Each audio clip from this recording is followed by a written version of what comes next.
Olá, meus amores! Que bom receber você aqui no podcast Viva Pra Se Amar. Toda terça-feira no Spotify e no YouTube, um novo episódio para fazer com que você entenda como você merece o amor da sua vida. E ele não vem de fora não, minha filha, ele vem de dentro. Nessa semana eu tô com uma convidada muito especial. A gente vai falar sobre um assunto que eu tenho certeza que te interessa, já que a maior parte das pessoas que estão por aqui são mulheres. Maquiagem, beleza, vaidade. E eu não trouxe qualquer pessoa para falar sobre isso comigo, não. Eu trouxe nada mais, nada menos do que Juliana Racosa, que tá aqui comigo, querida. Que bom te ver, te rever, trocar mais um pouco e trazer você aqui para compartilhar com as minhas meninas um pouco desse universo da beleza, de vários aspectos que a gente já estava conversando aqui nos bastidores, que vão muito além do físico, né, Ju? Verdade, nossa, e eu fiquei tão feliz quando você me fez esse convite, porque é muito gostoso estar contigo, acho que a nossa energia bate. Sempre se cruzou, desde a primeira vez, né? Sempre, né? Ju esteve comigo no lançamento do meu livro. A editora falou assim pra mim, pense em alguém que você pudesse levar, que você gosta, que tem a ver com autoestima. Eu falei, cara, Ju, na hora eu pensei, eu falei, vou levar a Ju, porque ela tem, a gente tava lá no lançamento do livro, Sim. Conversamos bastante, um assunto que foi de maquiagem, beleza, autoestima, comportamento, traumas, em meia hora, padrões. Tudo. Não, e aquele momento eu tava numa fase, assim, total de ir pra parte de baixo do iceberg, assim, sabe? A parte que a maquiagem não chega. Aquela parte, exatamente. É muito louco. Ju, se apresenta para as minhas meninas. Quem é você desse universo da beleza? Conta para elas o que você tem para dizer. Eu posso dizer que ela é especialista em maquiagem, beleza, maquiadora dos famosos, tudo que todo mundo gosta de falar, né? Mas eu posso dizer que é um ser humano acessível, ao contrário de muita gente desse universo, né? Nossa, esse universo é muito louco e bizarro, né? Eu acho que quando você começa a trabalhar com os famosos, as pessoas que trabalham nos bastidores acham que são os próprios famosos, quando não são. E às vezes isso faz com que a gente tenha até um preconceito sobre o que é beleza, né? Se distancia muito das pessoas comuns, das pessoas normais, né? Que a gente fala que é o ser humano que não tem audiência. E aí a gente tem a sensação de que nunca vai conseguir ter acesso àquilo. E a beleza, ela tá sempre muito acessível, né? Porque ela tá dentro, né? Bom, vou me apresentar para suas meninas. Gente, tô, assim, super feliz de poder compartilhar um pouquinho com vocês. Eu sou a Ju Racosa, eu sou maquiadora há quase 20 anos. Olha, dermatologista, a doutora Geisa é muito boa. Não parece, né? Mas realmente comecei novinha. Eu comecei na MAC, que é uma marca de maquiagem canadense, logo quando chegou no Brasil. E eu queria ser jornalista, né, Vivi? Eu olho pra você e falo, queria ser jornalista. Tá muito perto, porque hoje em dia a gente consegue produzir conteúdo daquilo que a gente ama, né? Pois é, então meu sonho era ser jornalista, eu fui fazer faculdade de letras na USP, a virginiana, Chicotinho, falou, não, preciso escrever muito bem antes de querer ser jornalista, vou fazer pós em jornalismo. E no final das contas eu larguei a faculdade, entrei na faculdade de moda, entrei por um acaso na MAC para poder pagar minha faculdade e me apaixonei por esse universo de beleza e cá estou há quase 20 anos. E transformando muitas pessoas, né? Porque eu acho que a maquiagem, ela tem o poder de transformar, mas não de transformar aquilo que você mas de transformar no sentido de lapidar, né, Ju? Exatamente. No início, eu achava que o meu trabalho era um pouco fútil. E eu sempre tive um sonho, desde criança, de poder deixar minha marca no mundo, de alguma maneira, de poder fazer algum bem. Um legado. Deixar um legado. E eu não sabia exatamente o que eu iria fazer. E quando eu fui para maquiagem, no início eu falei, nossa, mas eu tô fazendo uma coisa tão fútil, e eu sempre fui, assim, uma pessoa que tinha muito preconceito, por exemplo, de moda. Eu nunca pensei que eu fosse sair da USP e fosse fazer uma faculdade de moda. Porque eu achava que moda era para quem não queria saber estudar, para quem não tinha muito o que fazer. Então, vou lá fazer tipo faculdade hobby. de moda. Era um hobby que eu adotei como profissão e pronto. E aí, assim, o universo da imagem começou a ficar muito forte. E eu paguei minha língua e fui fazer faculdade de moda, entrei para esse universo. Mas eu lembro que quando eu fui fazer a faculdade, eu descobri logo no primeiro momento que eu não queria ser estilista. eu me via trabalhando num backstage, eu me via fazendo alguma coisa. Quando eu fui fazer meu primeiro São Paulo Fashion Week, que eu lembro que foi um desfile da Triton, com o maquiador de fora que estava assinando o desfile, o Philippe Chancel, e aí eu tava ali naquele backstage, aí eu me vi, aí eu falei, é isso. É o meu lugar. É o meu lugar, né? E aí, enfim, fui caminhando nesse universo, e aí fui tendo algumas decepções. Meu sonho era ser maquiadora de moda, fazer capa da Vogue, fazer todos os desfiles. Fiz muitos desfiles, fiz muitas capas de revista, mas o universo da moda, na minha humilde opinião, começou a me demonstrar muita toxicidade naquele tempo. Já naquele tempo. Antes de ter o boom das redes sociais. Muito antes. E eu percebi que pelo fato de ser mulher, eu teria muito menos oportunidades dentro do universo da moda. Que é muito doido isso, É né? muito doido, porque ser mulher no universo da moda deveria abrir portas, já que a mulher é a que consome mais moda que homem, né? Pelo menos há um tempo atrás. Mas você sabe que eu tava conversando com a Rita Lobo, né, que eu maquio ela pros programas do GNT, e ela fez uma pergunta assim pra mim. Nossa, nunca vi uma cabeleireira mulher assim, sabe, se destacando. Cabeleireira. Uhum. Por que será? Aí eu virei pra ela e falei, porque as mulheres ainda são machistas? São. E aí ela, demais entre si. Como assim? Aí eu falei assim, porque se você parar pra pensar, a própria mulher acha que se ela cortar o cabelo com um cara gay, o cabelo dela vai crescer mais rápido do que se ela cortar com uma mulher. Quando eu trabalhava na MAC, e você sabe que eu comecei no aeroporto, né, de Guarulhos, no Duty Free. Então, chegavam os voos, e aí a gente tinha que atender as pessoas, ajudar a escolher os tons de base, de corretivo. E às vezes a loja ficava muito cheia. E aí, uma vez, uma mulher estava esperando, né? E aí eu falei assim, oi, tudo bem? E ela falou assim, não, tô esperando o maquiador. Aí eu falei assim, mas eu também sou maquiadora. Aí ela, não, mas eu vou esperar por ele. É verdade, eu acho que o universo do homem gay nesse sentido, né, tem aquela fantasia de que é melhor. Fantasia. Aí eu fico me questionando, por que será? Né, eu vou mais fundo. Será que é porque ela precisa de uma autoafirmação masculina? Aham, com certeza. E se você parar pra pensar, a maioria das celebridades são maquiadas por homens. São. E aí, a gente cai na mesma bolha. Por que será que são homens que estão fazendo essas mulheres famosas? Porque elas, às vezes, são muito inseguras e elas precisam de uma autoafirmação masculina? Porque isso é intrínseco, né? Ancestral. A gente tá falando de muitas gerações que precisaram de autoafirmação e permissão.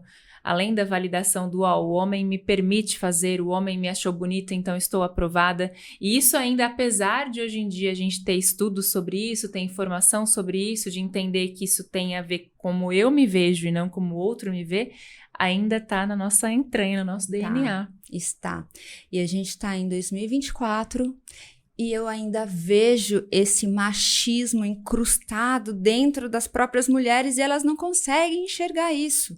E tem o outro lado, né? Além de ser a validação masculina, a mulher ainda precisa se comparar. Isso ainda é muito comum. Exato. A comparação. Então, imagina só que você, maquiadora, você tem, sei lá, o nariz mais afilado do que a mulher que você está maquiando e é um problema para ela, né? Ela não trata essa questão de insegurança. Ela vai olhar o teu nariz e se incomodar e preferir um homem, porque nunca um homem vai poder ser comparado com uma mulher, Exato. porque fisicamente e fisiologicamente é diferente, né? O maxilar dele é maior, seja ele gay ou não. Então, eu acho que tem a ver com a validação masculina, mas também tem a ver com essa... que a gente falou um tempo atrás, aquele movimento da sororidade, mas que eu acho que é muito mais que isso. Eu acho que é da natureza feminina, né? Da natureza das feminina. fêmeas competindo pelo seu macho. Exatamente. Então, eu sinto que às vezes a mulher, às vezes, ela é tão insegura que às vezes ela sente que a maquiadora nunca vai deixar ela tão mais bonita quanto um homem. Porque talvez exista uma certa competição, mas que nem ela sabe Isso tá no subconsciente dela. Não é proposital. Então, ser mulher neste universo ainda é mais difícil. Nossa, nesse eu mercado nunca de trabalho. tinha olhado por essa ótica, faz todo sentido. Eu venho analisando isso já faz um tempo e eu juro que me sinto muito sortuda. E toda essa geração, hoje a gente vê tantas maquiadoras lá na escola, por exemplo, eu tinha 95% de mulheres se capacitando como maquiadoras profissionais. E assim, 5% era o meu público masculino. E quando a gente tinha um maquiador homem dando algum curso, o número de homens era maior. Então, assim, a minha análise, tá? Os homens procuram menos capacitação porque eles acham que são autossuficientes, autodidatas. E só buscam mais capacitação quando tem um homem para ensinar. Para ensinar. Então, a gente ainda tá muito longe de conseguir... Isso deixa todo o processo do sonho, da fantasia, da maquiagem, da beleza, muito longe de ser verdadeiro, né? Do ideal que a gente lá da nossa casa, criança, adolescente, começa a se encantar com as coisas de maquiagem, e quando vai pro mundo, dá de cara com isso. E aí muito doido. Aí, mesmo se apaixonando pelo universo da moda, se decepciona, né? E assim, e no universo da moda, eu também acho que é muito amigo do amigo do amigo. Então, você tem que ser amigo do stylist, você tem que ser amigo do fotógrafo. Nem sempre é pela sua capacidade em si, sabe? É muito de você estar naquele meio. E, às vezes, um meio tóxico. Eu lembro que uma vez eu tava num shooting, a gente tava recém-voltado da pandemia, né? E aí, enfim, o fotógrafo X falando, comprei um look da Balenciaga, paguei 40 mil, que não sei o que lá. E aí tava eu, a manicure, uma outra pessoa ali dentro do set. E aí eu parei e fiquei pensando, mas por que fica falando que gastou 40 mil num terno da Balenciaga, sendo que talvez a manicure que tá aqui, às vezes nem tinha o dinheiro da condução para chegar até aqui. Sabe? Não falando que a manicure ganha menos ou não, mas poderia ser eu também. Sim, qualquer outra pessoa. Poxa, foi tão difícil a pandemia para todo mundo, para maquiador, para manicure, para cabeleireiro, todo mundo parou de trabalhar. E aí aquela ostentação, aquela coisa assim tóxica, sabe? E aí eu fico pensando, eu não quero estar no meio dessa energia. E aí eu fui buscando outros caminhos para sobreviver, que foi a internet no primeiro momento, né? E aí, enfim, consegui ajudar muitas pessoas. Que foi quando a gente se Que conheceu. foi quando a gente se conheceu. Oficialmente. E me fala uma coisa, dar aulas sobre beleza, ensinar pessoas sobre isso, a se tornarem profissionais capacitados, é mais fácil do que ser uma maquiadora? Porque quando você vai direto para o público que tem ainda a fantasia da maquiagem, do universo, você também vai lidar com aquela frustração, né? De muitas delas, já que 95% era mulher, não chegarem ao ponto de se desenvolverem profissionalmente. Você sentia isso? Que as pessoas perdiam a fantasia? Na verdade, eu sentia duas coisas. A primeira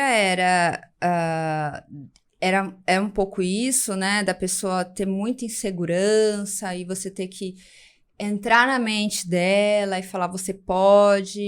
E eu sempre fui muito rigorosa. Quando eu trabalhava na MAC, eu trabalhei... Depois de 1 ano e meio que eu estava vendendo como vendedora, eu fui promovida para a área de treinamento.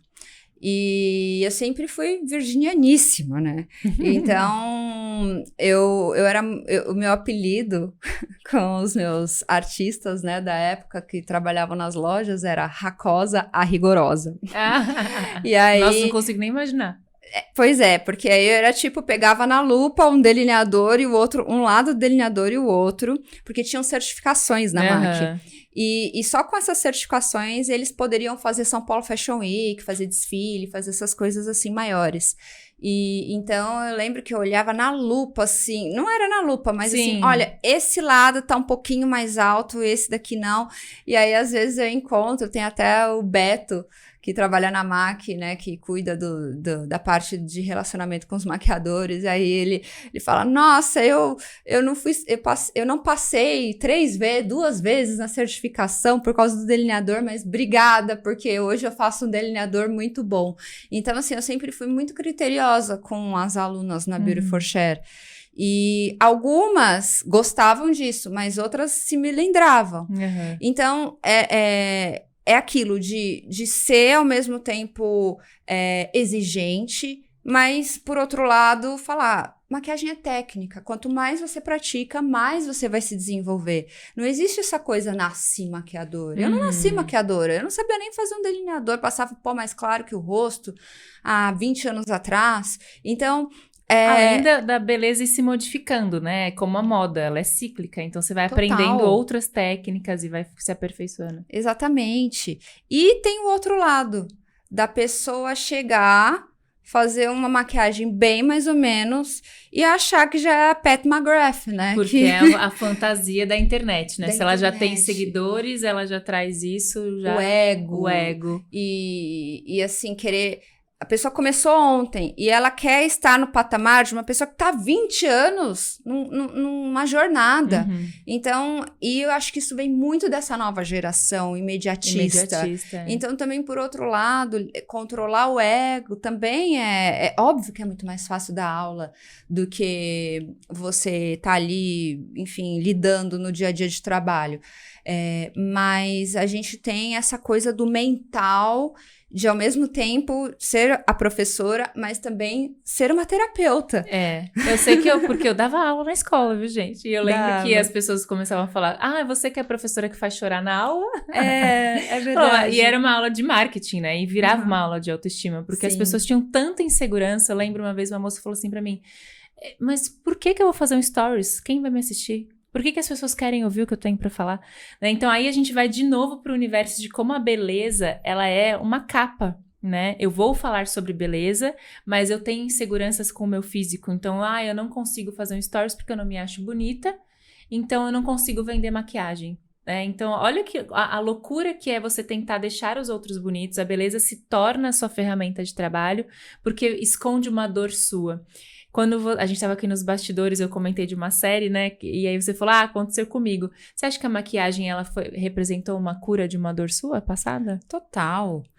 Porque...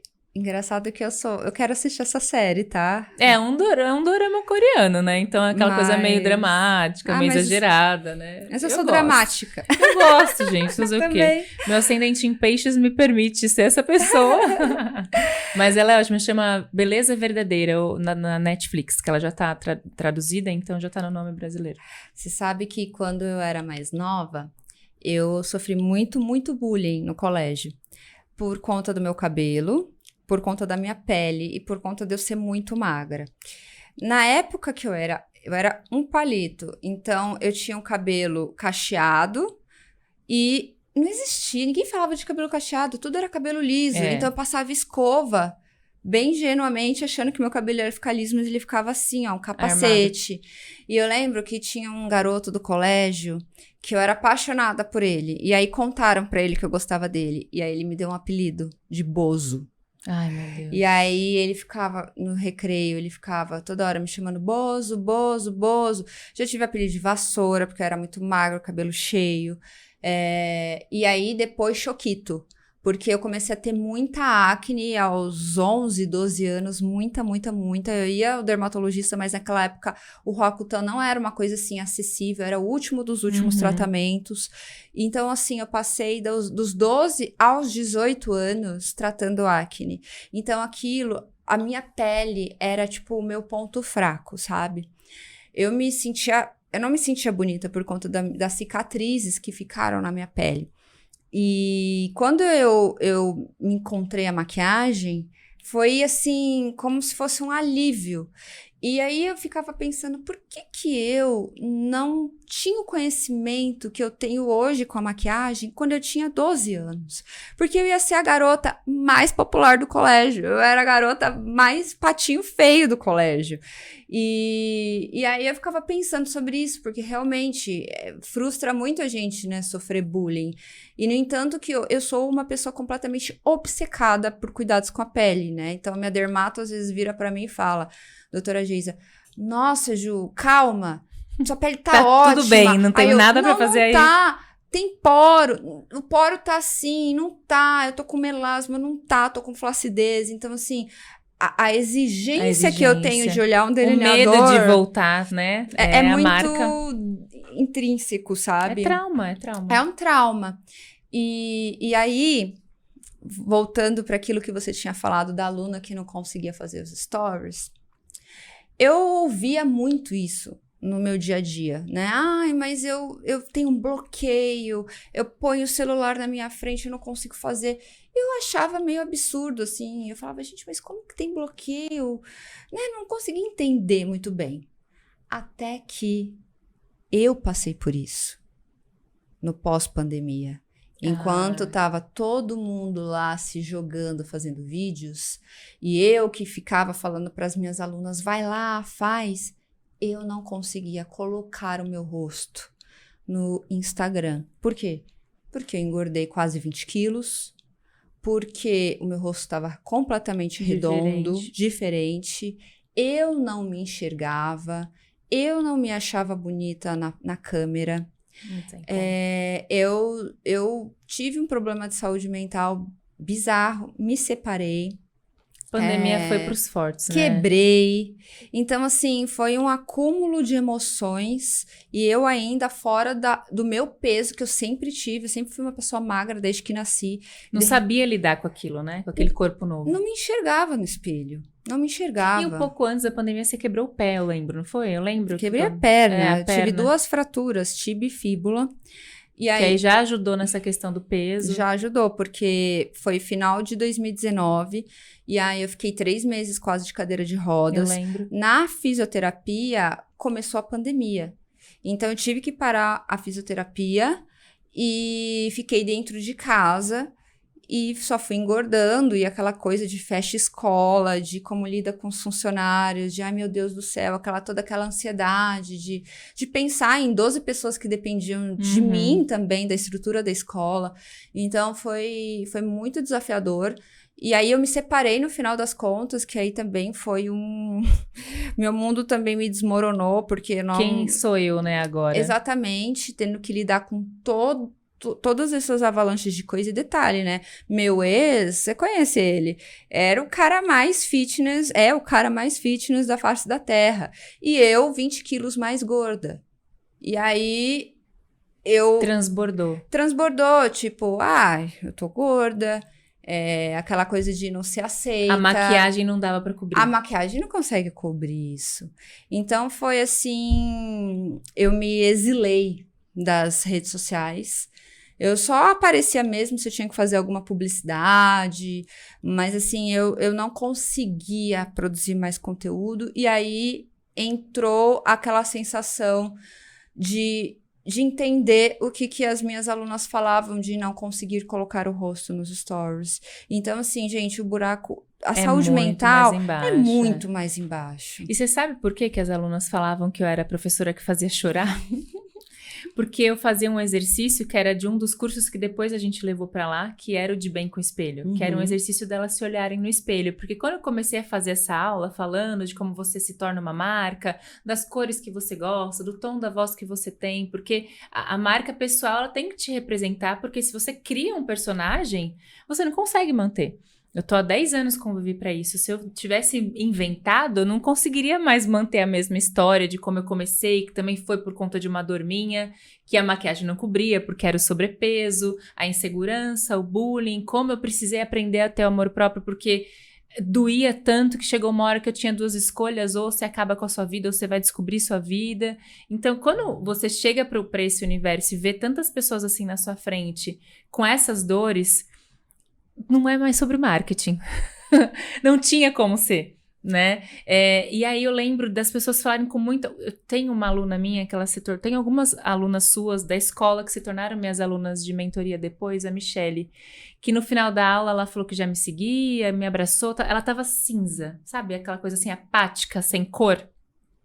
E ela é minha aluna, eu tenho até um vídeo de depoimento dela que depois ela fez um curso, emagreceu um monte, porque o emagrecimento, a beleza, a pele, ela tem muito a ver com como você se enxerga.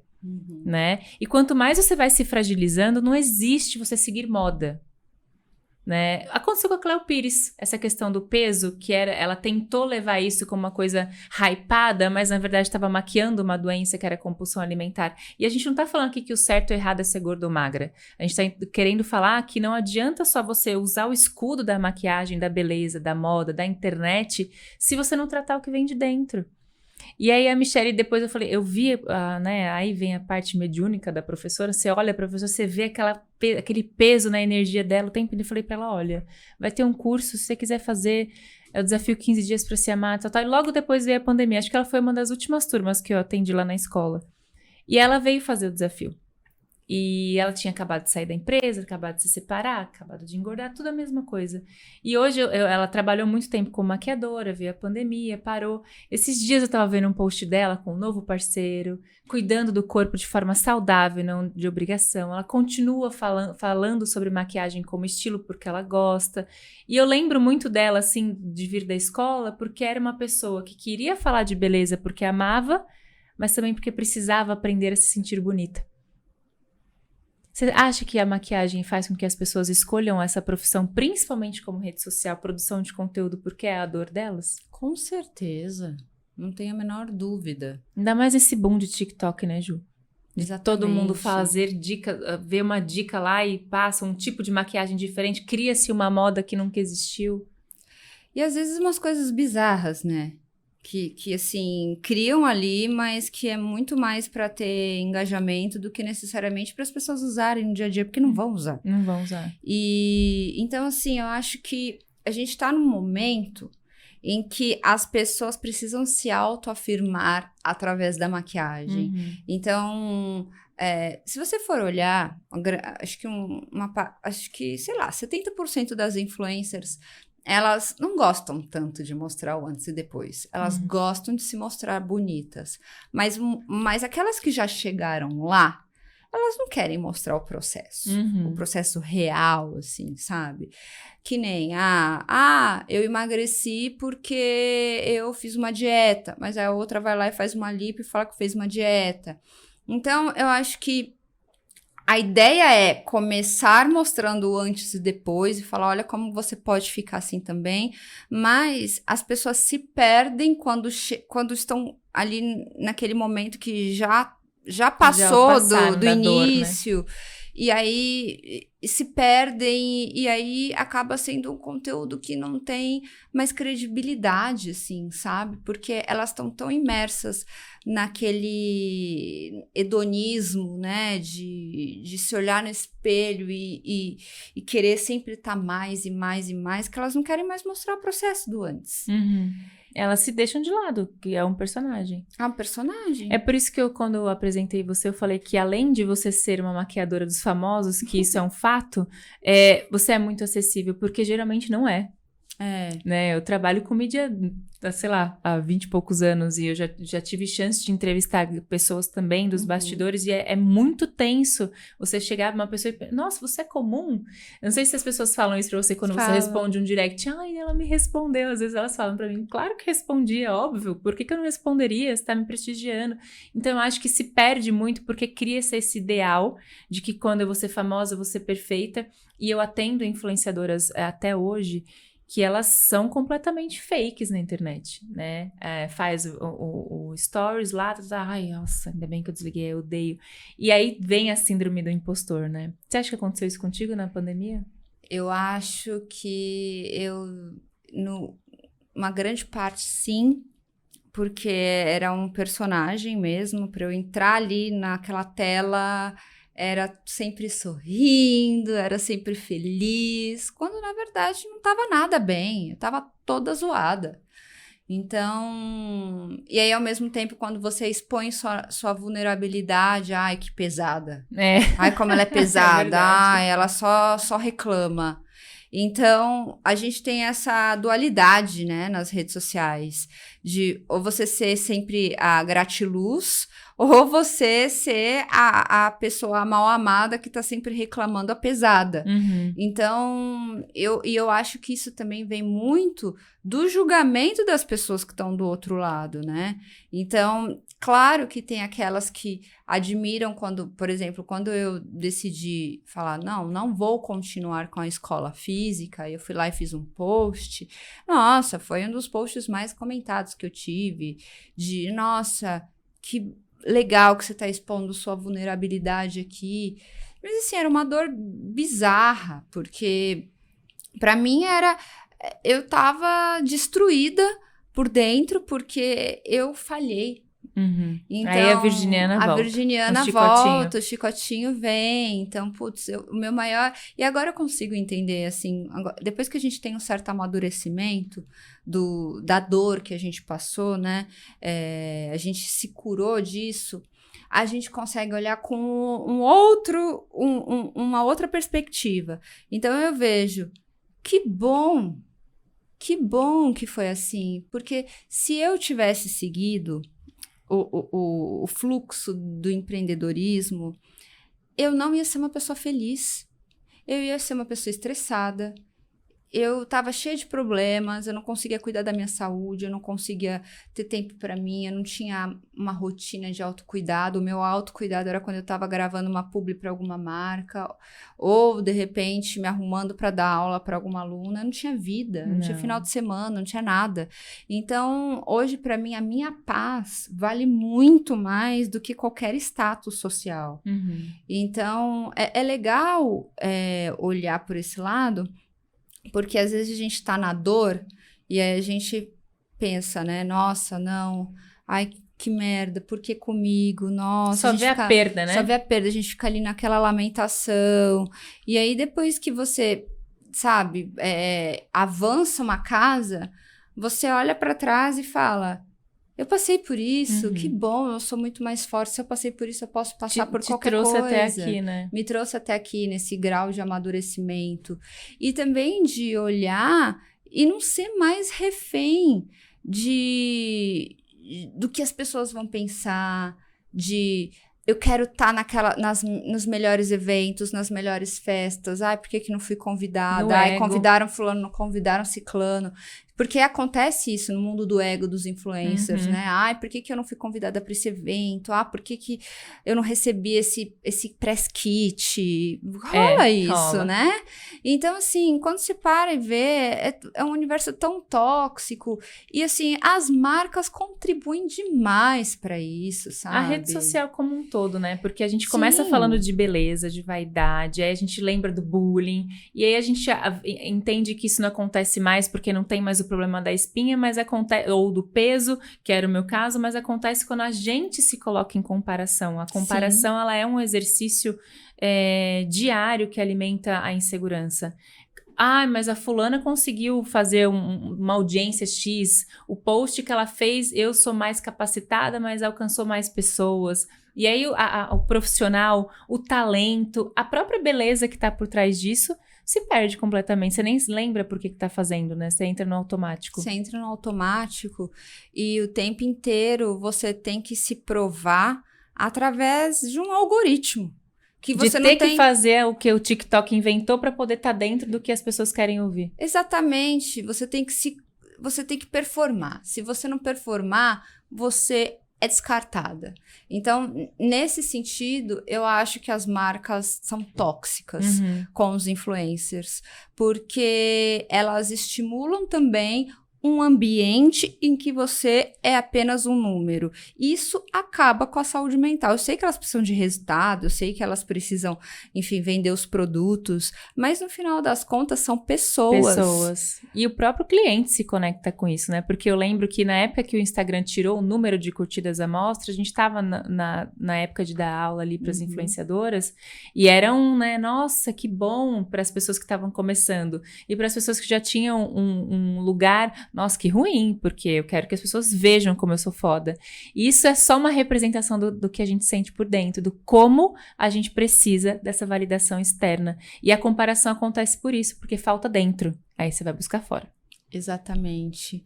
E eu tô lendo um livro que chama Hábitos Atômicos. Você já leu? Não. Vivi, maravilhoso, eu recomendo muito. E eu tô em 2 desafios ao mesmo tempo. Eu tô fazendo um desafio de 23 dias e um de 21 dias da minha personal, e um de 23 dias que chama Mood Boost, de um professor que eu tive maravilhoso, que é o Ticão, que era da Conquer, dava um curso de produtividade. Eu fiz na época da Beauty for Share. E assim, lendo o livro, e dentro desse desafio, a gente precisa ler 10 páginas do livro por dia. E assim, eu cheguei em alguns tópicos do livro que ele fala muito sobre os nossos hábitos versus o ambiente que a gente está. Uhum. O ambiente tem um peso muito grande de como a gente vai agir. E as pessoas que estão ao nosso lado também. Então, e aí eu trouxe para o grupo, eu falei assim, bom, na minha casa, no meu ambiente, na minha energia, tá tudo maravilhoso. Mas quando eu estiver lá fora, quando eu estiver em um ambiente que não é meu, com pessoas que não estão na mesma sintonia que a minha, aí é muito mais difícil a gente manter um hábito positivo. Então, por que eu tô falando sobre isso? Porque o ambiente das redes sociais, dos influencers que estão ali fazendo as publicidades, que estão sendo contratados pelas marcas, as marcas que contratam esses influencers, é um ambiente completamente tóxico. E aí você vai perdendo a identidade e aí quando você vê, você se perdeu no teu talento. Total. E para os seguidores também. Eu viro e mexe, eu deixo de tarefa nos meus grupos de desafio, faço uma limpa nas pessoas que você segue. Eu não vou citar o nome da pessoa, óbvio, né, da influencer, mas eu tive uma vez dentro de um desafio de amor próprio que um dos estímulos era falar de você se olhar pro físico, né? Não tem problema você querer cuidar do seu corpo. Não tem problema nenhum, você não tem que ser gorda pra ser má, não. Você tem que gostar do seu corpo e transformar ele no que você quer. E aí uma moça tava falando, né, no grupo, que eu acho muito legal essa troca de grupo, porque a gente aprende demais com as pessoas, que ela... Como que eu vou emagrecer? Se eu acabei de ver a fulana de tal, que é uma referência do fitness, postar uma foto de calcinha sutiã assim, encostada no batente da porta. Eu tinha acabado de comer uma esfirra, terminei de ver o post, fui lá e vomitei. Oi? E aí eu li aquilo, né, que ela colocou a culpa toda na influenciadora, Sim. né, que era assim, extremamente extremista a conduta dela sobre vida saudável, e que na época que eu comecei o Vivi Pra Isso, era focada em estilo de vida saudável, então eu participei como influenciadora de muitos eventos fitness e tive a chance de conhecer essa influenciadora, e aí a gente vê que é o recorte da vida social, né, da vida real, a rede social. A gente ia lá, todo mundo fazia as aulas, gravava, ganhava os press-kits, fazia a propaganda das marcas, e ela, como ela era muito grande, ela participava um pouco, filmava e ia embora. E eu lembro que nesse dia uma moça falou assim, nossa, mas a fulana tá ali comendo, tá fumando, ela fuma, mas ela não é saudável. Nossa, mas ela não... Tipo o que tá acontecendo com a Vanessa Camargo no Big Brother, ela é vegana, mas fuma. E as pessoas esquecem que ela é um ser humano, por conta dessa conduta extremista. E aí a seguidora, que era minha aluna, culpando a moça por ser uma mulher magra, fitness, e ela comendo uma esfirra. Então, distorce tudo. Aí eu falei pra ela, cara, não te faz bem? Para de seguir. Se é uma postura extrema pra ti, para de seguir. Então, eu acho que hoje em dia, a gente deve fazer limpa no nosso Instagram, sei lá, uma vez por mês. Pessoas que a gente começou a seguir há um mês atrás e que hoje... por que eu comecei a seguir? Não faz mais sentido pra mim. Porque essa comparação, esse lugar de tentar mudar, é meio que colocar a foto da fulana famosa gostosa na minha geladeira pra eu olhar pro corpo dela e lembrar que o meu não é igual. Com a beleza é a mesma coisa, né? Com o cabelo, com a pele, com a maquiagem. E é muito louco perceber o quanto a gente ainda não entendeu o movimento interno que a beleza nos deveria proporcionar e não essa escravidão, né, Ju? A gente não entendeu e eu acho que até quem tá mais evoluído tem dificuldade de entender. Porque quando você é o padrão, é mais fácil, né? Então, a menina magra, loira, do olho azul, do cabelo liso, que tá com aquele babyliss incrível. Que acordou, que dorme, a gente fala que acorda bonita. Acorda bonita, né? Que faz aquela maquiagem, tudo que faz ficar lindo, porque não tem o olho caído, porque não tem uma espinha, porque não tem uma linha de expressão, porque todos os looks ficam maravilhosos. Ali é mais fácil. Porém, a gente não sabe o que tá por dentro dessa pessoa. Isso. Porque eu acho que todo mundo tem alguma questão pra lidar. Porque senão não estaria aqui encarnado nesse planeta. Todo mundo tem uma questão. Uma dor. Às vezes você olha aquela pessoa maravilhosa, você não sabe o que ela tá passando por dentro. E aí a gente fala, nossa, mas eu queria aquela vida. Você tá na sua casa no final do ano, porque não vai viajar porque não tem grana, e aí você vê todo mundo na Bahia. Um pacote para você ir pra Bahia custa, sei lá, 15, 20 mil reais, né? E aí você fala, poxa, eu queria estar num Réveillon na Bahia. Enfim, eu acho que a gente tem muitos estímulos dentro das redes sociais que provocam na gente essa sensação de FOMO. Tô perdendo, eu tô perdendo, porque eu não estou ali, não pertenço.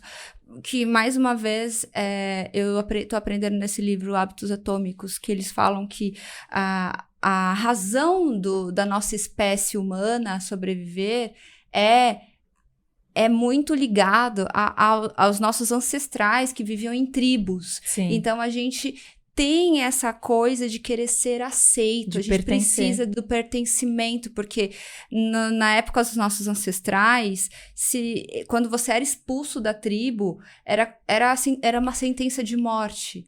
Então, a gente precisa, o senso de comunidade é muito importante para a gente ter esse pertencimento, e isso atrapalha muito na nossa motivação. Então, quando você vê aquilo e você se sente não pertencendo àquele padrão, aquele grupo de pessoas que tem alguns privilégios que você não tem, te dá uma sensação de impotência mesmo. Vazio, de dor, né? Então, assim, as pessoas, elas estão pirando com as redes sociais. As pessoas estão surtando. E até comprei um livro agora para entender um pouco mais, tá todo mundo falando, né, sobre... Teve um jornalista agora que lançou um livro sobre as redes sociais, eu esqueci o nome, mas, enfim, maravilhoso, assim, que eu vi algumas pessoas falando sobre o livro, para tentar entender, porque eu acho que o problema da nossa geração tá nas redes sociais.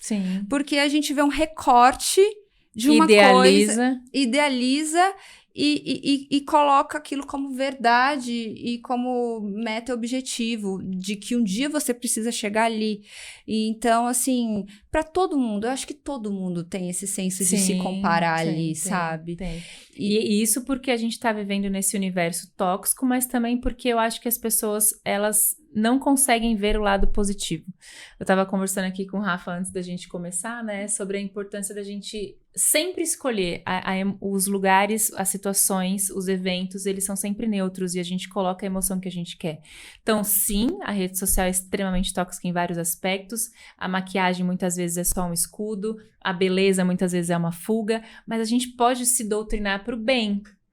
Como que a gente faz para usar a maquiagem, por exemplo, para ressaltar e não para transformar ou para esconder, a beleza para ser algo para florear e não para pertencer, sabe? O que você sugere para as pessoas? Eu tô muito nessa vibe agora de olhar para mim.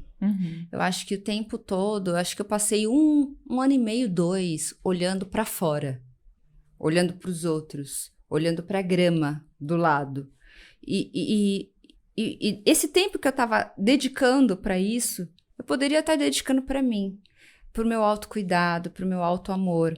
Então, se você não der o primeiro passo, ninguém vai dar por você. Então, o que eu posso fazer para eu me sentir melhor com a minha autoestima? Ter um hábito de skincare todos os dias, de manhã e à noite, é o mínimo.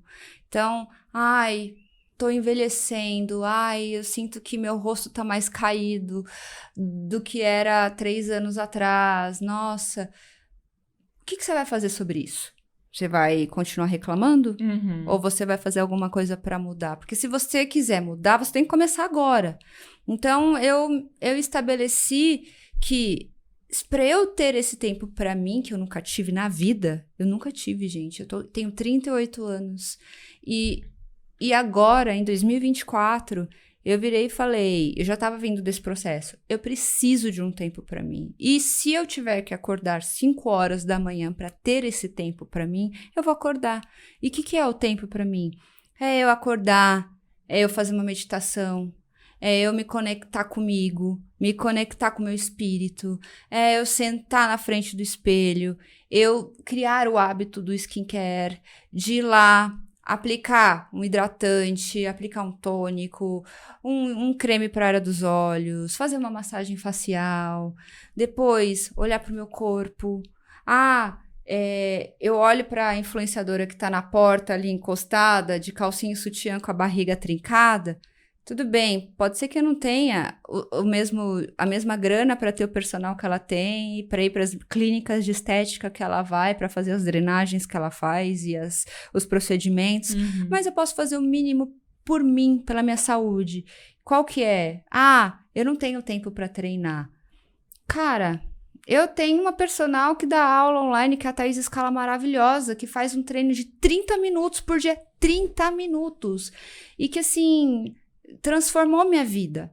Então, sentir endorfina faz muito bem pra gente. Cura muito essa dor que leva a gente pra preguiça, pra procrastinação, pra comparação. Exatamente. E aí que eu quero chegar.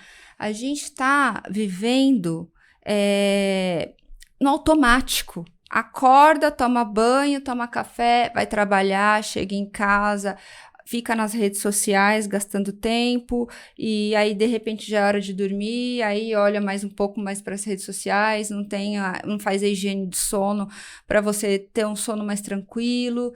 Então, acho que a mudança de hábitos é a primeira coisa, porque eu vivi 2 anos de procrastinação, 2 anos e meio, quase 3. Então, assim, Perdendo vida, né? Perdendo Ju? Porque vida. A gente entende que quando a gente procrastina, tem o ganho da preguiça. Porque a preguiça, ela é gostosa. Por isso que ela ganha. Ela é charmosa, ela te conquista, aquele sofá, tal, vai te engolindo, eba. Mas, ao mesmo tempo, o benefício do movimento, ele é muito mais forte do que a da preguiça, da procrastinação, porque você evolui, porque você se conquista, porque a beleza, ela começa a ser natural. E você falou isso de ter o meu momento, isso é uma coisa que aconteceu comigo também, como todo empreendedor, influenciador. A gente fica escravo de produzir o tempo inteiro, né? E até esses dias uma moça falou pra mim, você não vai voltar a fazer live? Eu falei, não sei. Não sei. Agora tem um podcast, né? Na pandemia eu fazia 3 lives por semana. É puxado. Tinha demanda, as pessoas estavam precisando e aquilo também foi a minha cura, né? Foi uma forma de eu me ocupar para não ver 100% o que estava acontecendo no mundo. Então, era naquele momento cabia. Hoje eu acho que não cabe mais. Né? Eu lembro quando eu comecei o Vivi para isso, eu comecei a empreender e empreender com conteúdo. Que é uma coisa que não é tátil, do tipo, vou vender essa caneca, você vai comprar. Eu preciso provar para as pessoas o que eu tô falando, para que elas queiram assistir meu conteúdo, para que elas comprem o meu livro, o meu curso. Então, demanda muito mais tempo para você ganhar dinheiro, né? E aí eu lembro que eu trabalhava de manhã, de tarde, de noite, de manhã, de tarde, de noite, sábado, domingo. Além de fazer um monte de bico ainda como jornalista, como redatora, porque eu precisava pagar conta. Foram 3 anos, assim, né? 3 anos trabalhando em agência, fazendo freela e tentando fazer a minha empresa decolar. E aí eu lembro que um dia eu fiquei doente. E a empresa que eu trabalhava, PJ, queria me contratar para um cargo de direção, de redação, que era tipo sonho. E eu pensei, não é mais o meu sonho. Né? Eu não posso mais continuar levando essa vida. E aí quando eu comecei a equilibrar o meu trabalho, de ter um tempo para mim, eu parei de atender de manhã. Eu escolhi não fazer mais os freelances que eu fazia para manter o padrão de vida que eu tinha, então eu tive que abrir mão, porque quando a gente escolhe se cuidar, a gente abre mão de algumas coisas. Abrir mão é o poder da escolha, então você abre mão às vezes de ganhar, 300 mil por mês, vai ganhar 200, mas esses 100 mil que você não vai ganhar, você vai ganhar em vida. Tô dando um número alto, né, gente? Porque sonhar não custa nada. E, ao mesmo tempo, quando eu abri mão de deixar de atender de manhã, porque eu precisava ganhar esse dinheiro que eu deixei de ganhar fora, eu comecei a de manhã fazer a minha higiene mental, que é a minha meditação, o meu ritual espiritual, o meu café da manhã, que eu não tomo com pressa, né? A bendita da maquiagem, que é quando você vai fazer uma maquiagem com calma e não no piloto automático, para você entender como que você tá se sentindo naquele dia e como isso vai te demonstrar. O cabelo. E aí, às vezes, as minhas alunas falam, eu tenho muita aluna médica da área da saúde, que o horário é uma loucura. Ai, não me atende às 6 horas da manhã, me atende às 7. Não. É inegociável a minha manhã. E eu cheguei nesse ponto não porque eu tô rica, mas porque eu era isso, eu ia entrar em burnout de novo, como já aconteceu lá atrás. Porque a gente acha que tá o tempo inteiro produzindo, o tempo inteiro na rede social, o tempo inteiro maquiada, é sinônimo de sucesso, né? E nesse último ano, pós-pandemia, né, nos últimos 2 anos, que eu também passei por movimentos de altos e baixos, de terminar relações, de abrir mão de dinheiro para poder cuidar de mim, eu tive que aprender a me amar sem maquiagem. Porque tinha dia que eu não tava afim. E isso era uma coisa que também me escravizava, porque eu também fui a menina que sofreu bullying, né? Eu tive que abrir mão de não estar... Eu lembro que uma vez eu fui dar aula lá na Beautiful Share e eu tava sendo delineador. Você tá sendo delineador? As pessoas... E tem dia que eu tô... E eu não me achava bonita, de tão condicionada que eu tava a tá maquiada. E aí tem um filme da Mônica Martelli que eu sempre falo, porque eu acho aquilo maravilhoso. Ela tem Uma Menção de Marte, é pra lá que eu vou, e o Minha Vida em Marte, que é quando ela se separa. E ela começa a sair de novo com o cara e ela acorda mais cedo pra se maquiar, deita na cama pro cara acordar e ver... Cara, isso é muito real. Eu tenho alunos que fazem isso. Isso é uma prisão. É uma prisão. Então, a beleza, ela vai te libertar quando você tiver tempo pra si. Eu concordo 100% porque aconteceu exatamente isso comigo. Quando eu comecei a entender que eu ficava bonita de manhã, tomando café da manhã sem estar maquiada com o meu parceiro, eu entendia que, caramba... A beleza tá dentro de mim, que é óbvio que eu posso me maquiar e melhorar algumas coisas do rosto, tem truque de maquiagem pra isso, não é ignorar, mas é não se escravizar, né? Não se escravizar. E outra, quanto que vai ser, como que eu posso dizer, mas assim, quanto isso é sustentável? Você acordar mais cedo, se maquiar e acordar, uma hora... Isso não vai ser mais. Não vai ser mais. E a pessoa vai ter que te encarar como você é de verdade. E aí, ela vai ficar com você? Ou você vai precisar acordar 30 minutos antes pra e sempre. Deitar na cama e acordar a linda Aline Moraes na novela que ela tava no hospital com máscara de cílios e um pouquinho de lápis. Impossível. Sabe? E eu acho que, além disso, Vivi, se a gente não tem esse momento... A gente não consegue nem olhar pra gente mesmo e ver o que a gente quer melhorar, o que a gente precisa fazer, quais são os nossos sonhos, quais que são as nossas prioridades. E às vezes, para você ter esse momento, você vai ter que falar não para muita coisa. Eu falo não, eu tô falando não em janeiro para jantar, para evento, para festa... Porque não faz mais parte, eu acho que assim, meu tempo ele é tão precioso que para eu estar em algum lugar tem que ser assim, muito, mas assim, muito importante. Tô lisonjeada, sim, porque ela tá aqui, né, gente? O tempo é importante. Não, total. E aí, quando você me chamou, eu falei assim, não, pra mim... É muito valioso estar com a Vivi num podcast. É óbvio que eu vou. Mas assim, por quê? Porque isso faz sentido pra mim hoje. O que não faz mais sentido, o que pode ser descartado, eu vou descartar. Porque eu sou minha prioridade. É isso. E a mesma coisa quando a gente tá querendo ter um relacionamento. Quantas vezes você abre mão de alguma coisa pra você ir num date? E aí, pra você ir pra um date, você tem que... lavar o cabelo, secar, fazer a maquiagem, escolher um look, se depilar, fazer a unha, ficar bonitona. Você passa o dia em função de um encontro. Dia pra depois você ir lá e aí você vê o cara ser um macho escroto ou tem aquela superficialidade de sou feminista, sou um cara super desconstruído, quando na verdade não é. Então, assim, pra você ter esse meu tempo... Você tem que me provar que você merece meu tempo. sabe? Então, assim, se a gente não se colocar em primeiro lugar e ver o quanto que a gente é muito mais preciosa do que a gente abrir mão de coisas pra gente, pra estar com outras pessoas ou pra fazer programas que às vezes você nem queria estar, mas você está porque você tá cumprindo tabela ali, você nunca vai conseguir se amar. Então, assim, se colocar como prioridade, no centro do universo, você é sua prioridade, sem o seu corpo, você não tem como ficar aqui, sabe? Então, assim, sem o nosso corpo a gente não tem saúde, sem saúde a gente não consegue trabalhar, sem saúde mental a gente pode estar com o corpo mais maravilhoso do mundo, pode estar linda, a gente não consegue fazer nada, a gente fica empacado. Então, assim, se colocar em primeiro lugar, ter essa rotina de autocuidado, se ter olhar, prazer por esse autocuidado, porque autocuidado é bom. É bom, é gostoso, é valioso. E olha, eu vou te falar, quer me deixar irritada? Me tirar desse tempo. Por exemplo, eu sei que a vida de maquiador não é fácil. Tem dias que eu não tenho muito horário, né? Então, agora janeiro tá mais tranquilo, mas logo mais eu vou ter diária que eu vou ter que acordar 4 da manhã. E aí eu vou ter que tirar o meu ritual matinal. Qual que é meu ritual matinal? Acordar, fazer exercício de respiração, fazer uma meditação, meu momento espiritual ali, meus mantras, minhas orações, fazer o meu exercício, fazer o meu skincare. E eu sei que vão ter dias que eu não vou ter tempo para fazer todos esses passos que eu faço de manhã. Isso me deixa irritada, de não poder ter o tempo para mim, que eu vou ter que abdicar em algum dia por conta de uma rotina, de uma diária de trabalho que às vezes são de 12, 13 horas, né?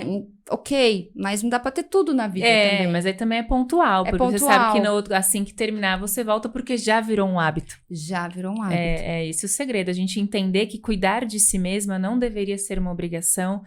E levado muito pro lado do martírio, né? Então, por exemplo, eu tenho alunas que se redescobrem na autoestima e elas passam a ter o hábito de se maquiar e cuidar da pele. E aí, elas, num primeiro momento, ai, que saco. Ai, que ruim. Daqui a pouco, nossa, minha pele tá mais bonita, meu rosto tá mais bonito, eu estou me gostando mais, me sinto mais feminina. Então, é você usar a beleza a seu favor. Sim. Né? Então, óbvio que é pontual, tem a rotina, tem estresse, tem profissional, tem a pessoa que tá ali o tempo inteiro trabalhando e tem 3 filhos para cuidar. É realidade, né? A gente não tá trazendo um mundo de idealismo. Mas eu acho que quando você entende, e eu escuto muito isso, é muito fácil falar, se pôr em primeiro lugar, você não tem filho. Realmente, eu não tenho filho, mas durante muito tempo eu colocava qualquer pessoa em primeiro lugar. Então, por exemplo, uma vez eu fiz um curso de mentoria em grupo para mães, eram só mães. E aí uma moça me perguntou na internet, por que você vai dar um curso para mãe se você não tem filho? Eu falei, justamente por isso. A mãe esquece da mulher e eu vou trabalhar o lado feminino delas de volta. Tanto é que muitas delas são minhas alunas até hoje, se resgataram. Tem história delas no livro contando dessa transformação de uma mãe que estava, a criança, sei lá, com 5 anos, ela ainda com roupa de gestante, ela se abandonou, ela abandonou a carreira, e não precisava mais daquilo. Então, qual é o seu papel que você está abandonando? Qual é o seu papel que você está deixando de lado para entrar dentro de um padrão, seja de rede social, de estética, né? Então, eu acho que a gente tem muletas, né? Tem o filtro no Instagram, é uma muleta para mulher que não quer cuidar da pele, né? A gente viu recentemente uma declaração da Sandy, que é uma menina linda, né? Jovem, bem cuidada, que tem estrutura e que sofre por ser essa menina linda desde criança, observada desde criança. Eu não tenho coragem de estar sem maquiagem, sem filtro, porque eu sei que eu sou o tempo inteiro observada. Olha a dor dessa mulher. Muito louco, né? Que tá falando sobre isso como algo tão normal. Quantas Sandys a gente tem no mundo, né? Que não conseguem se amar sem estar num filtro ou maquiada dentro de casa. Então, esse movimento de você fazer um skincare e se olhar é um momento de resgate. Esses dias eu fiz um vídeo de rotina, né? Com os produtos que eu recebi, que eu tenho usado. E falei, aproveita o skincare para conversar com você. Para fazer carinho no seu rosto, para não ficar só nesse automático de fazer para ficar bonita para fora. E eu acho que é esse cuidado, esse carinho que falta muito, né? Que faz a gente buscar esse pertencimento, esse padrão do outro. Olha, eu vou te falar que eu estava conversando com a minha terapeuta que ser mulher é evoluir 2 vezes mais nessa vida. Porque a gente... E até o que a gente tá vendo, viu agora com a Yasmin Brunet. Paulo Oliveira, esse tipo de coisa. Mulheres lindas, sabe? Olha só pra Yasmin, que menina maravilhosa. E ela é o padrão. Ela é o padrão. Ela é loira, com aquele cabelo maravilhoso, magra, um corpo lindo.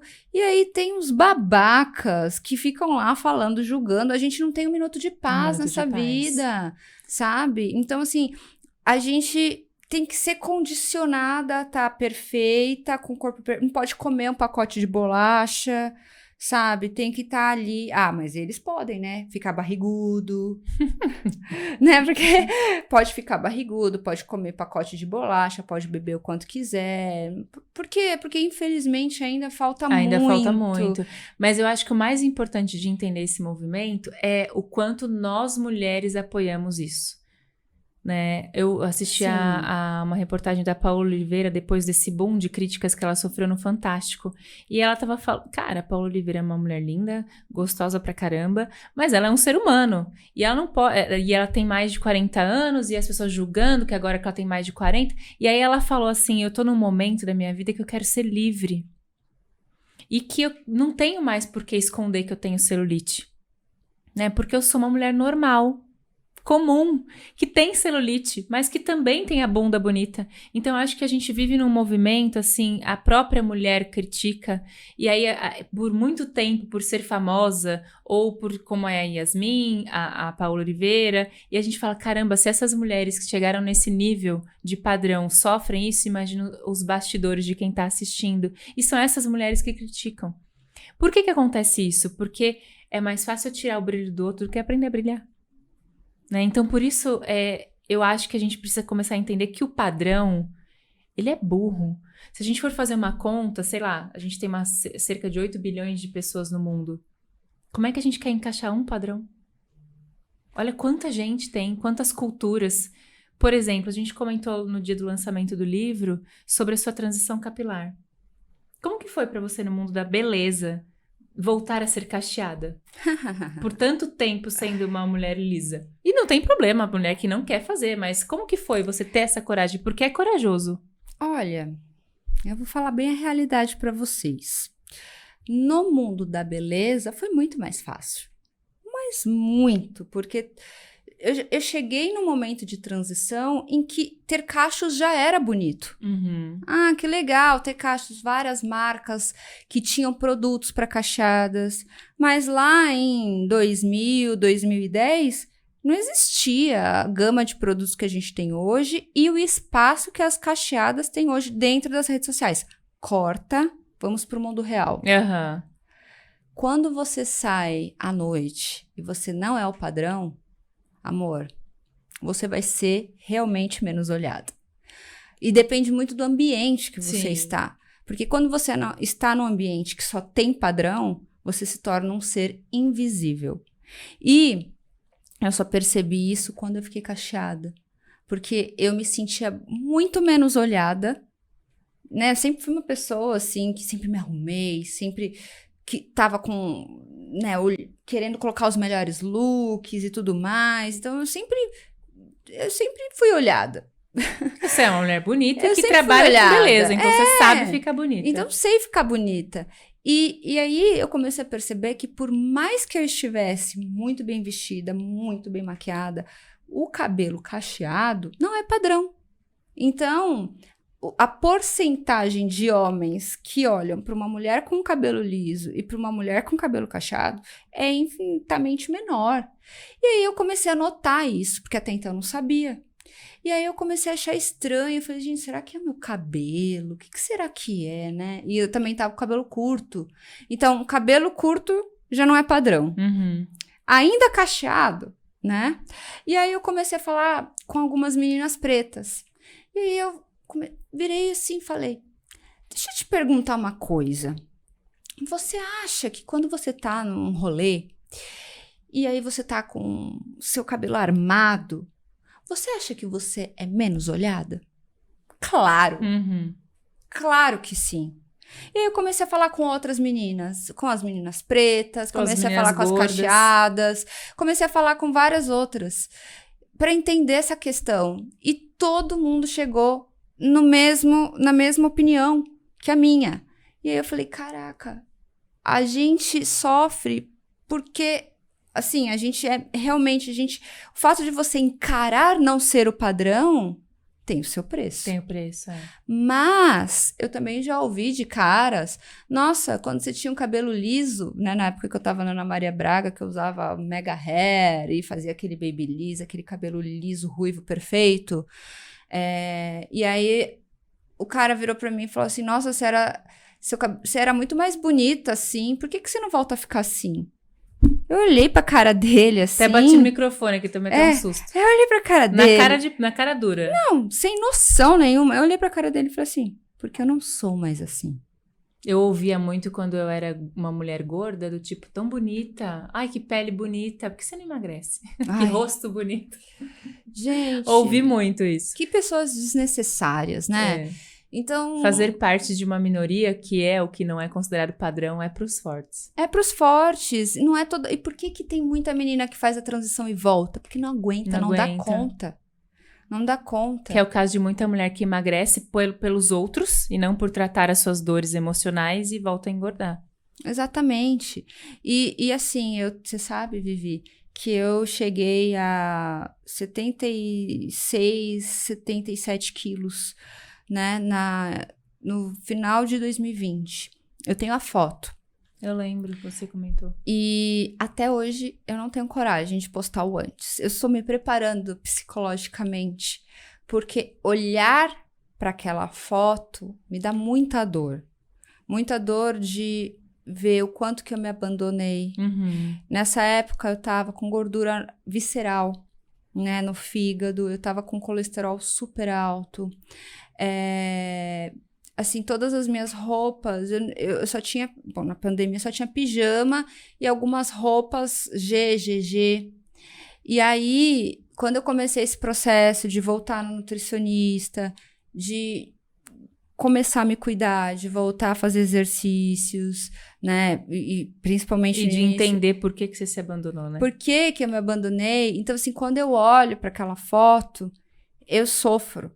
Porque eu estava num lugar que eu não tinha ideia que eu estava. E não é só por estar gorda ou magra, né? Pela dor que você estava sentindo. A dor, é o que representa. O que representa a dor. Eu ter quebrado, eu ter perdido um sonho, eu ter crises e crises de ansiedade, me sentir deprimida, me sentir menos... a comida vira sabe, e eu tive muita compulsividade com doce, assim, eu era compulsiva, eu não posso ter chocolate na minha casa, porque assim, eu não consigo comer um pedaço, eu tenho que comer a barra enquanto não acaba, eu tenho que tratar essa compulsividade que eu desconto no doce, né, então assim, não é uma coisa que eu estou 100% curada, mas tá em atenção. Eu estou em atenção, porque quanto mais eu estudo, né, essa ciência dos hábitos, sabe, um pouco mais de neurociência, eu começo a ver o quanto que a gente é levado por todos os estímulos que a gente tem ao nosso redor, da indústria alimentícia. Cara, trabalhar com a Rita Lobo foi coisa mais incrível que aconteceu comigo. Ela é incrível, eu acho ela incrível. Gente, que mulher inteligente, que mulher foda, sabe? Eu olho assim, eu falo, nossa, um dia eu quero ser como ela, no sentido de inspiração. Ela é incrível, assim, sabe? Como profissional. E aí, ela me ensinou muito sobre os ultraprocessados, porque antes de trabalhar com ela, eu nem sabia o que era ultraprocessado. Então, não tinha muito essa noção, esse conhecimento. E aí, assim, a gente gravou muito, ela teve um quadro na Globo, um programa que chama Prato Feito Brasil, que ela mostrava o prato feito mesmo de cada brasileiro em vários estados. Eu assisti, adorei. Você assistiu? E aí a gente gravou na USP com as pessoas mais incríveis da USP, de nutrição, né? Os professores mais foda falando da composição da nossa, dos alimentos que a gente tem no prato feito e o impacto dos ultraprocessados. Então, assim, a gente vive num monte de estímulo da indústria para a gente consumir ultraprocessados. Pra gente não cuidar de si mesma, né? Pra gente não cuidar da gente. E lendo esse livro, Hábitos Atômicos, também, eu descobri que as indústrias alimentícias, elas gastam milhões pesquisando coisas que vão estimular o sensorial do nosso corpo na hora que a gente coloca um ultraprocessado na boca, que faz total... É o oposto de quando a gente coloca uma comida de verdade, porque se a gente tá comendo comida de verdade, depois de 7, 8 garfadas, você tem a saciedade, mas quando você tá num ultraprocessado, você não consegue parar. Pra criar a dependência mesmo, a compulsão, pra você comer mais, pra você não parar de comer. As papilas gustativas ficam viciadas. Então, assim... O conhecimento, na minha opinião, é libertador. Liberta em todos os aspectos. Então, a gente tem que tirar um pouquinho o cabresto daquilo que a gente está condicionado, dos hábitos que a gente trouxe dos nossos antepassados, da nossa família, das pessoas que convivem ao nosso lado, e tirar um pouquinho isso e olhar para a nossa saúde, olhar para o nosso hábito com a gente mesmo, sabe? Uhum. Eu acho que é o tal do amor próprio, que as pessoas romantizam, tentam colocar isso como algo do tipo, me amar é fazer uma frase motivacional, me amar é eu falar que eu tô bonita, e a verdade é que sempre o buraco é mais embaixo. Por isso que eu falo que entender sobre si mesma, conhecer o seu rosto para se maquiar, conhecer o seu rosto para escolher um óculos, para cortar o seu cabelo. Então, o autoconhecimento não tá ligado só a você fazer meditação. É saúde física, mental, emocional, espiritual e, óbvio, profissional. Eu falo muito que amor próprio é cuidar das 5 saúdes, porque senão a gente não sobrevive. Não sobrevive, e a gente fica buscando esse pertencimento que nunca vai acontecer porque o vazio tá aqui. Por isso que eu amei ter você aqui. Amei, porque eu acho que a Ju fala de maquiagem de um jeito de beleza, né? Quero que vocês vão lá na rede social dela pra acompanhar. A gente já fez live fazendo... Gente, eu fiz uma vez uma live fazendo delineador com ela na live. Que piada, né? Você faz super bem. Que vergonha eu lá, né, fazendo... Mas eu acho que é isso, é você aprender o seu jeito, né, de se cuidar, de se maquiar, de cuidar da sua beleza, dicas de produtos que são bons pra si. Então, quero que vocês acompanhem a Ju no Instagram, vou deixar aqui na descrição. Mas, acima de tudo, obrigada por ter vindo compartilhar sua história, seu conhecimento, o seu tempo, que é precioso para você levar para as pessoas essa informação de que beleza não é escravidão. Acho que isso é incrível. Gente, não é. E você sabe que eu pego muito leve comigo em relação à maquiagem, porque hoje eu gosto de me ver sem maquiagem, eu me acho bonita sem maquiagem. Claro, às vezes a gente tá com um pouquinho de olheira, às vezes a gente tá com o rosto mais inchado, mas você sabe o que eu fiz hoje? Que hoje eu acordei 4h50 da manhã para poder fazer todas as minhas coisas, todo o meu ritual. Eu coloquei meu rosto numa tigela de gelo. E tem uma história, né, que o gelo ativa várias coisas dentro do nosso corpo. E aí eu tirei meu rosto da tigela de gelo e, gente, meu rosto estava maravilhoso. Os meus poros tinham desaparecido, a minha olheira tinha desinchado. A bacia de gelo. Faça. E com aqueles gelos que são de silicone, sabe? Que você compra no Mercado Livre.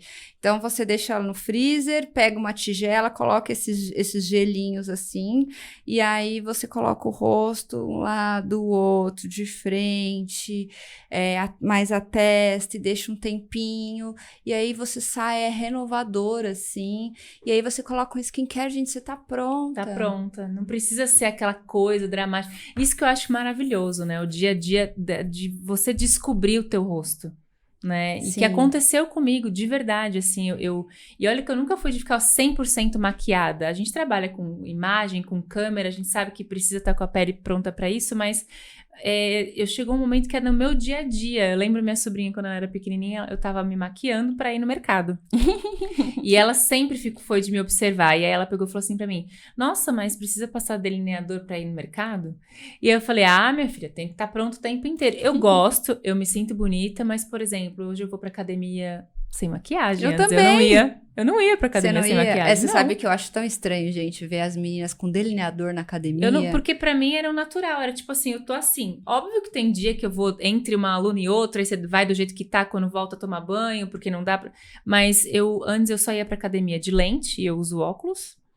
Hoje eu vou pra academia. Eu tava pensando nisso hoje, nossa, colocando a lente pra vir pra cá. Essa semana eu não coloquei lente, hoje é sexta-feira. Gente, eu não tô indo mais de lente pra academia. Eu não me incomodo mais de ir de óculos. E antes eu achava absurdo, né? O rímel, a base pra ir pra academia.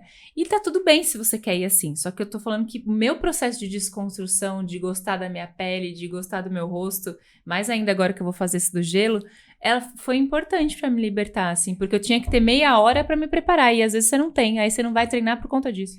Você sabe que... Eu tava olhando, né? Também eu voltei pra academia agora porque eu tava treinando em casa. Eu amo treinar em casa.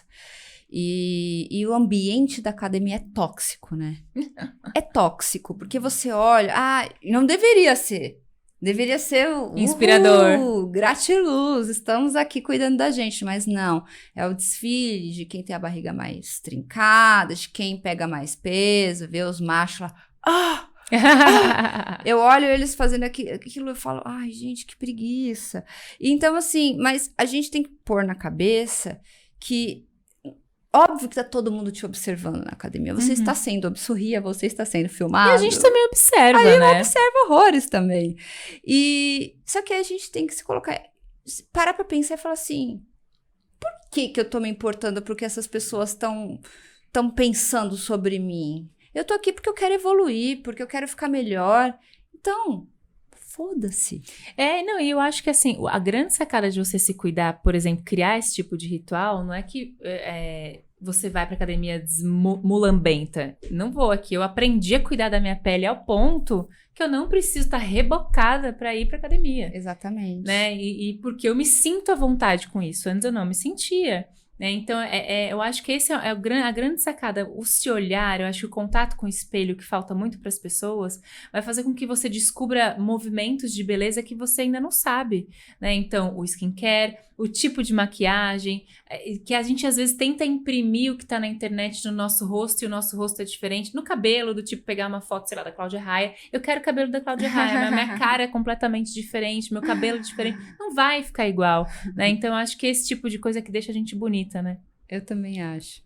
Tô rindo aqui porque você falou da Cláudia Raia. Uma vez uma cliente, sei lá, acho que tinha uns 50 anos, chegou com a capa...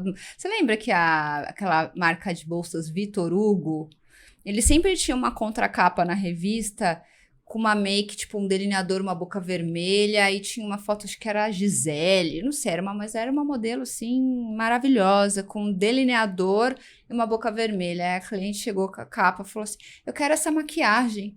Aí eu olhei assim pra cliente, olhei pra pessoa que estava usando a maquiagem para explicar que, olha, este delineador não vai aparecer no seu olho, porque o seu olho ele é caidinho.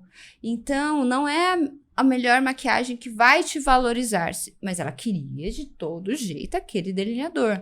Eu fui lá, fiz, né? Psicografei praticamente, porque ela tinha muita linha de expressão, então você tem que fazer um delineado assim, por cima das linhas, para ele ficar com a linha perfeita. Foi bem desafiador, fiz. Mas não ficou igual. É óbvio. Óbvio que não ia ficar igual. A pessoa sai frustrada com a sensação de que, não é bom. A maquiadora não é boa. Não é que a maquiadora não é boa, que a maquiadora nem sempre faz milagre. Você não consegue transformar uma mulher de 50 com um rosto de 20. Uma vez a gente, quando trabalhava em revista, tinha um quadro que era de transformação. A gente pegava algumas leitoras. Sim. Eu já trabalhava com autoestima sem nem perceber. E aí, uma das vezes eu queria levar uma mulher mais madura. E aí, eu não achei leitora, levei minha mãe. Até hoje ela fala disso, que ela odiou. Porque o maquiador, ele passou um barroco na cara dela. E ela era uma mulher, sei lá, de 50 anos na época, 50 e poucos anos, que tinha linha de expressão, que precisava de uma pele hidratada, que uma maquiagem talvez mais leve. Então, até na foto que saiu na revista, dava pra ver, assim, aquela pele, assim, ó, que deixou ela muito mais envelhecida. Sim. Né? E até hoje ela fala, nossa, aquela vez a gente vai fazer a transformação. A importância de você entender a pessoa que tá ali na tua frente, né? Uma mulher. A ideia de levar uma mulher mais velha para esse projeto era mostrar que a vaidade não acaba, que você pode continuar cuidando, tal. E por isso eu quis minha mãe, porque é uma mulher que eu sei que se cuida, que gosta. E mesmo assim foi horrível. Eu fiquei pensando, se fosse uma leitora, eu teria tido um puta problema. Porque ao invés de você levar pra ela a beleza, ela se sentiu... Ele pegou uma maquiagem que ele faria numa mulher de 20, numa mulher de 50, né? Um cabelo que ela falou que ficou parecendo uma galinha, ficou tudo arrepiado. Não tinha nada a ver com o cabelo, com a personalidade dela, com o rosto dela. E aí a gente ri disso até hoje. O Rafa que fez a foto, você lembra disso, Rafa? Foi muito bom, porque eu tive que aparar os incêndios depois. Aí o que eu fiz? Fui trabalhar com autoestima pra ajudar ela em casa. Ai, gente, que dia gostoso, amei. Não tá é? aqui. Ju, amei. A gente vai se encontrar mais vezes esse ano, né? Vamos, com certeza. Não vamos deixar passar tanto tempo. Não. Meus amores, deixo vocês aqui com essa mulher maravilhosa. Quero que vocês nos acompanhem aqui, Viva Pra Se Amar, no Instagram, no YouTube. Vivi Pra Isso também, o Instagram da minha escola. E o meu livro, Viva Pra Se Amar, 15 Passos Pra Fazer do Amor Próprio um Estilo de Vida, porque se amar é um hábito. Ju, obrigada, amei. Obrigada. Tchau, gente.